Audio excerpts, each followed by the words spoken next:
Ang buhay ay parang isang round ng boxing. Minsan ay kapanapanabik, minsan na may puno ng sorpresa. May oras ng tagumpay at may panahon din ng pagkabigo. At kagaya ng isang round ng boxing, sa isang iglap ay maaaring magtapos ang buhay ng isang tao. Sa video na ito, pag-uusapan natin ang mga boxers na nasa rurok ng kasikatan o kaya na may nasa kalagitnaan pa ng kanilang karera noong sila ay pumanaw, at ating ding susubukang alamin ang iba't ibang dahilan ng kanilang pagkamatay.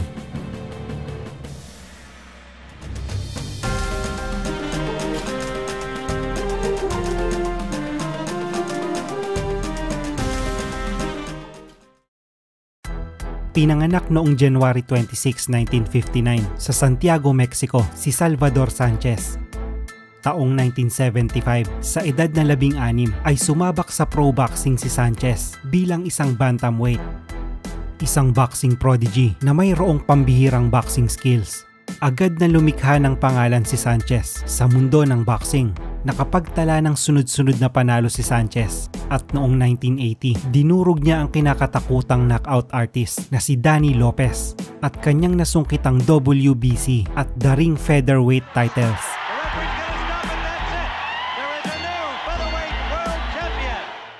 Matagumpay na nadepensahan ni Sanchez ang titulo laban sa mga magagaling na boksingero gaya ni Wilfredo Gomez ng Puerto Rico at Azuma Nelson ng Ghana.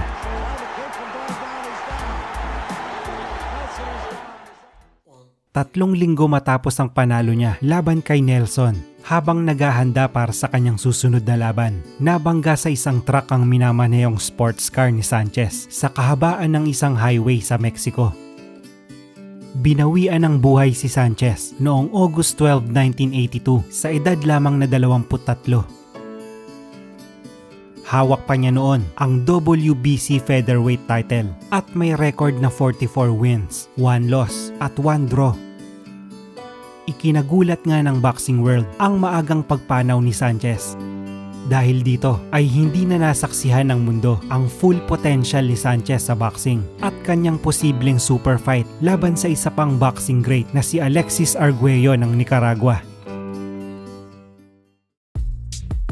Ipinanganak si Diego Chico Corrales noong August 25, 1977 sa Columbia, South Carolina, USA. March 19, 1996, sa edad na 18 ay sumabak sa pro boxing si Corrales. At matapos lang ang mahigit 3 taon ay nasungkit ni Corrales ang IBF Super Featherweight title nang talunin sa pamamagitan ng TKO ang nooy world champion at ngayoy pamosong boxing trainer na si Robert Garcia. August 7, 2004 nang masungkit ni Corrales ang WBO lightweight title matapos talunin si Acelino Popo Freitas sa pamamagitan ng TKO sa round number 10. October 8, 2005, umaakikabong bakbakan ng ipinamalas nina Diego Corrales at Mexican boxer Jose Luis Castillo sa kanilang lightweight world title unification. Matapos ang matinding back and forth action na naig si Corrales sa pamamagitan ng 10th round TKO.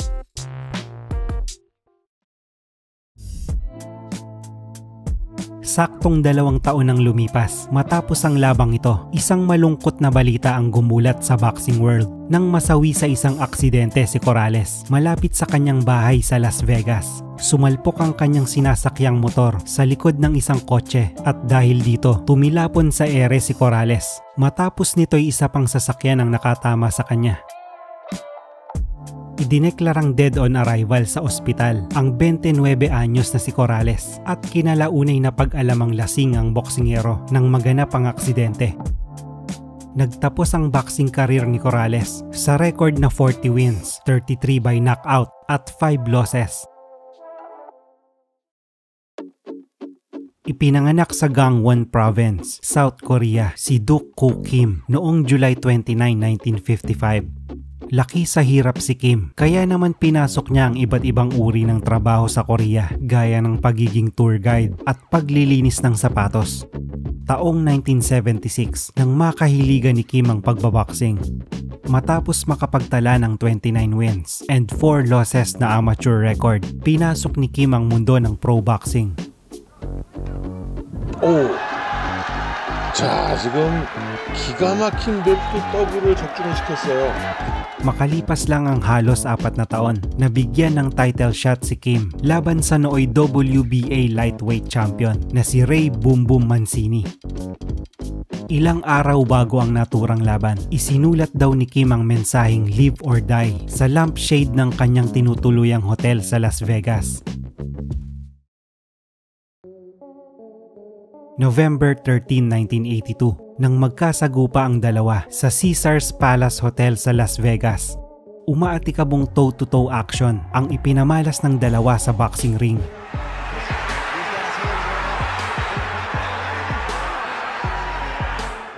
Ang inakala ng marami na isang easy fight para kay Mancini ay naging isa sa mga pinakamahirap niyang laban.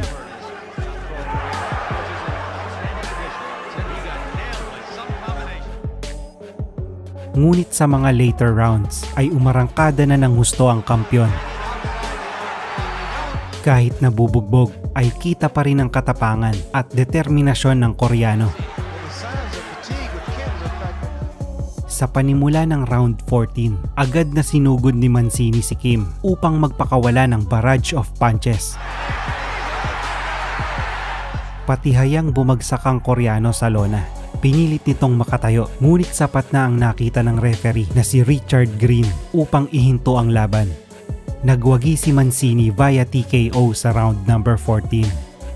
Ito ang unang beses na lumaban si Kim sa isang 15-round bout. Ito naman ang pang-apat ni Mancini. Ilang minuto lang pagkatapos ng laban, nag-collapse at na-comatose si Kim, kaya't sinakay siya sa stretcher papunta sa Desert Springs Hospital. Dito ay napag-alaman na nagkaroon ng pamumuo ng dugo sa loob ng kanyang bungo. Sinubukan siyang iligtas sa pamamagitan ng agarang operasyon sa utak.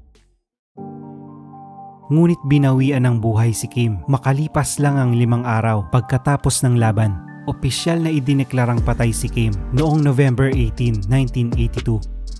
Bumiyahe ang ina ni Kim mula South Korea patungong Las Vegas upang samahan ang kanyang anak hanggang sa huling sandali nito. Ngunit 3 buwan matapos ang pangyayari, winakasan ng ina ni Kim ang kanyang sariling buhay. Ganon din si referee Richard Green na nagpakamatay matapos ang 8 buwan. Hinala ng marami dahil ito sa emotional aftermath na dulot ng nangyaring trahedya. Dumaan sa matinding pagluluksa si Mancini. Sinisi niya ang kanyang sarili dahil sa pangyayari. Tinulungan naman siya ng kanyang mga kaibigan na tanggaping isang aksidente ang nangyari. Nagpatuloy si Mancini sa kanyang karera sa boxing. Ngunit ayon sa mga observers at boxing fans, Mancini was never the same matapos ang kanyang laban kay Kim. Dahil sa pagkamatay ng Korean boxer, nagpatupad ang Nevada ng mas mahigpit na safety rules sa boxing kasama ang standing 8 count, mas maingat na pagpapatigil ng laban at mas mahigpit na medical checkups. Binawasan din ng WBC ang championship fights mula 15 rounds to 12 na sinundan ng iba pang boxing organizations. Sa paglipas ng panahon, nadagdagan pa ng mga regulasyon tungkol sa weight cutting, concussion, hydration, at mandatory brain tests. Taong 1923 nang masungkit ng ating kababayang si Francisco Gilledo ang World Flyweight title matapos niyang talunin sa Polo Grounds, New York ang dekalibreng kampiyon na si Jimmy Wilde. Si Gilledo na mas kilala sa pangalang Pancho Villa ang kauna-unahang World Boxing Champion ng Asia. Ngunit matapos lang ang 2 taon, isang di inaasahang pangyayari ang magiging mitya sa buhay ni Villa. July 4, 1925 ang petsang itinakda upang maglaban sa San Francisco, USA sina Pancho Villa at Irish boxer Jimmy McLarnin. Ngunit bago ang laban, nakaranas ng pamamaga ng mukha si Villa dahil sa isang sirang ngipin. Pumunta sa dentista si Villa sa mismong araw ng laban upang ipabunot ang nasabing ngipin. Kahit namamaga ang mukha, nagpasya si Pancho Villa na ituloy ang kanyang laban kontra kay McLarnin. Dahil dito ay naapektuhan ang boxing performance ni Villa. Sa huli ay natalo sa puntos ang Pinoy laban sa Irish boxer. Matapos ang ilang araw, 3 karagdagang ngipin pa ang binunot kay Villa matapos itong makitaan ng impeksyon. Pinayuhan ng dentista si Villa na magpahinga muna, ngunit mas pinili raw nitong magliwaliw kasama ng kanyang mga kaibigan. July 13, 1925, mas lumala ang kondisyon ni Villa at dito'y nadiskubring kumalat na ang impeksyon sa iba pang parte ng kanyang katawan. Dahil dito ay na-coma si Villa at binawian ng buhay noong July 14, 1925.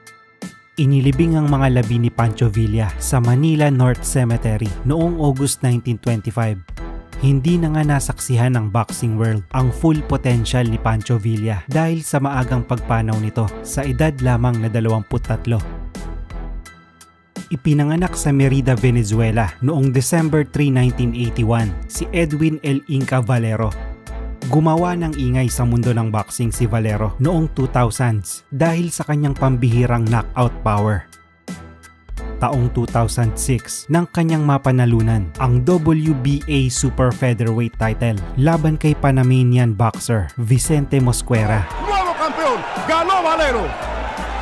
Noche triste para Kanya namang nasungkit ang WBC lightweight title noong 2009 matapos lampasuhin sa ikalawang round si Colombian-Mexican boxer Antonio Pitalua.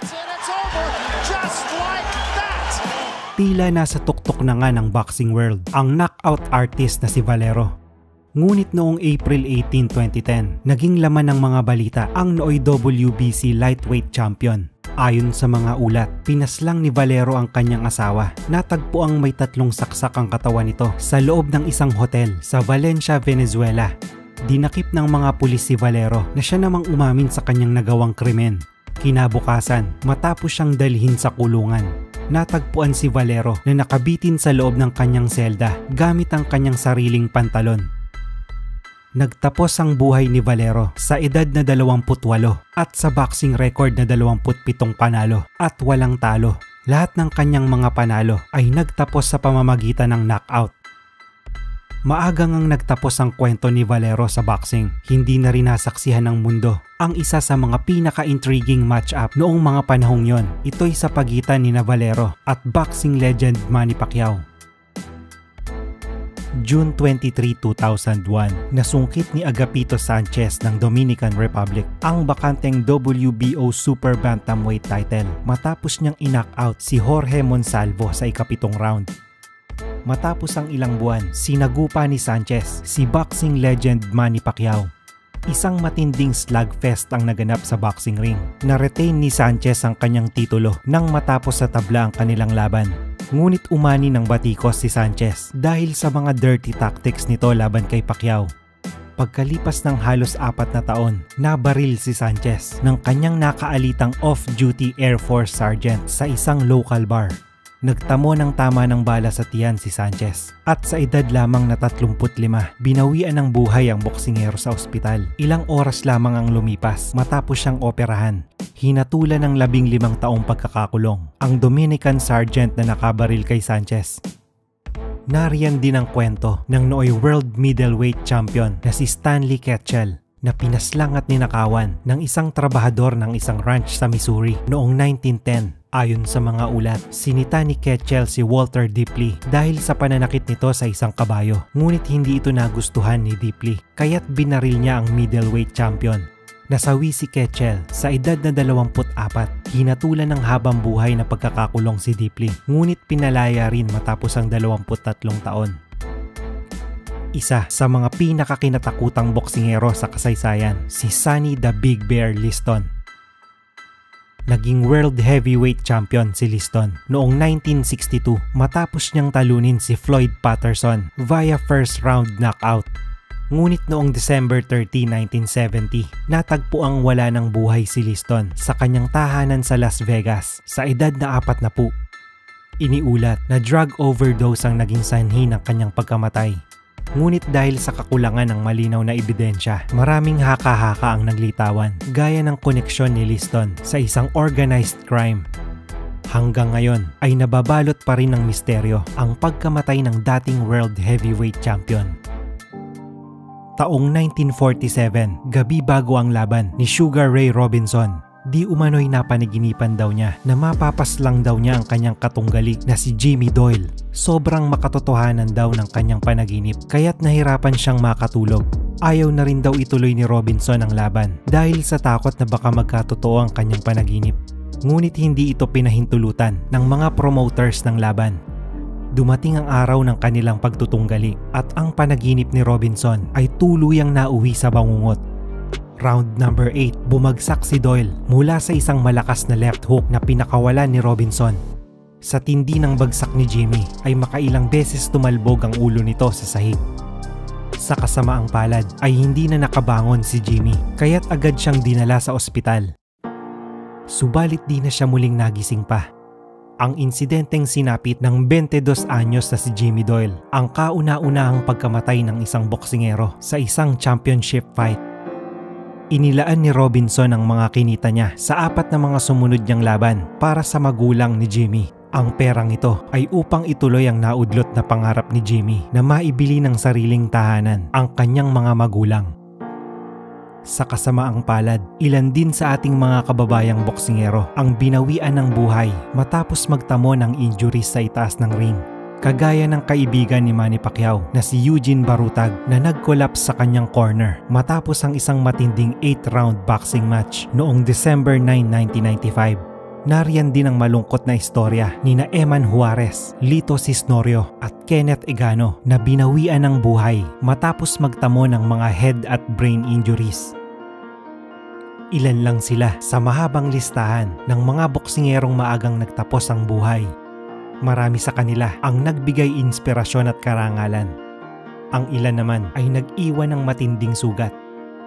Iba-iba man ang dahilan ng kanilang pagpanaw, hindi naman maitatanggi ang ligayang minsan nilang binigay sa mga boxing fans. Hindi man sila umabot sa huling bell, mananatili silang bahagi ng kasaysayan kasama ng iba pang mga mandirigma na nagbigay buhay sa mundo ng boxing.